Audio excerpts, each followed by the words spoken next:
বন্ধ হয়ে গেছে রেশন, পাননি বার্ধক্য ভাতা, তাই ভোট দিতে অনীহা শতায়ু পরেশ চন্দ্রের। তীব্র গরমের মধ্যেও বাড়ির বাইরে বসে শুকনো নারকেল পাতা ছাড়াচ্ছেন। চোখ থেকে গড়িয়ে পড়ছে জল। শরীর খুব একটা ভালো নেই, কিন্তু বিশ্রাম নিতে চান না তিনি, বরং কাজের মধ্যেই আরাম পান ওই শতায়ু বৃদ্ধ। হলদিয়ার কিসমত শ্রী রামনগর গ্রামের বাসিন্দা 105 বছর বয়সী পরেশ চন্দ্র বেতাল। বৃদ্ধের দাবি, রেশন বন্ধ হয়ে গেছে, মৃত্যুকালে পৌঁছে গেলেও বার্ধক্য ভাতা পেলাম না, তাই আর ভোট দেওয়ার ইচ্ছা নেই। এতদিন ভোট দিয়ে এসেছি, অথচ সেভাবে সরকারি সুযোগ সুবিধা কিছুই পাইনি, তাই আর ভোট দিতে চাই না। কাকে ভোট দেব? কেউ তার আমার কথা রাখলো না।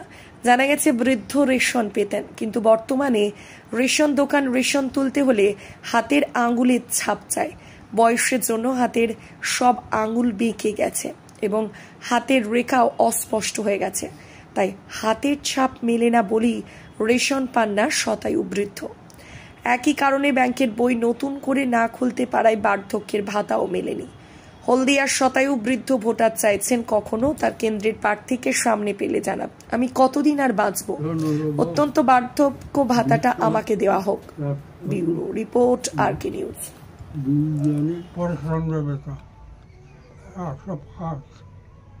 ভোট দেবো না এবছর, আমাকে রেশন দেয়নি আর বার্ধক্য ভাতা দেয়নি, আর সরকার থাকতে তো কোনো তো সাহায্য তো পাইনি।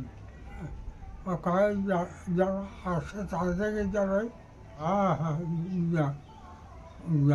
জানিয়ে কোনো কাজে হয় ওই বলা প্রত্যেক বছর ভোট দিয়ে আগে কংগ্রেসে দিবে হয়েছিল, তারপরে তৃণমূল বাড়াইছে, তৃণমূল কংগ্রেস এই ছাড়া কাকুরা আর